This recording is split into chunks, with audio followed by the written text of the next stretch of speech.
Welcome to Loving God and Loving Life. In 1 Peter 4, we find the theme being living for God and, shocker of shockers, suffering for being a Christian. That is the theme of the entire book, and he repeats that in different ways in each chapter. In chapter 4, we find this interesting verse, says, if you are suffering in a manner that pleases God. He's careful in this chapter to point out that there is suffering that we just bring on ourselves that isn't suffering that pleases God. He says, keep on doing what is right.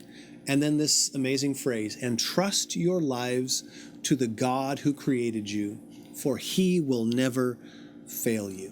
If you're suffering in a manner that pleases God, trust your life to God. It's another way of saying what he said earlier, just leave it in God's hands.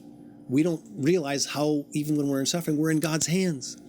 But he says this question, if you're suffering in a manner that pleases God, how would I know that? Friends, don't make this more challenging than it is. Answer a couple of really, really simple questions. Am I doing my best to obey God? Am I saying yes to him? I'm legitimately doing my best. There's nothing that I'm aware of that he's asked me to do with my time or my energy or my finances that I'm just completely, I'm ignoring him. Am I doing my best? I'm not asking if you're perfect. I'm asking if you're doing your best to obey God. If I'm doing my best to obey God and I'm suffering according to his will. Absolutely. That is exactly what he means. That's exactly what he sets up in this book. He doesn't make it any more difficult than that. He tells them, and they had a broad category of suffering that they were going through. It wasn't just, one thing.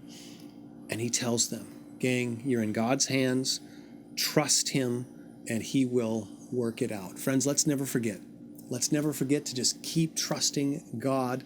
It's God who puts us in the right place at the right time to share his love with people. You know what? Even in suffering, it's going to put you across the path of different people. God, today, send us one person today to share your love with. Let's never forget it, my friends. It's in loving God that we end up with a life that we love.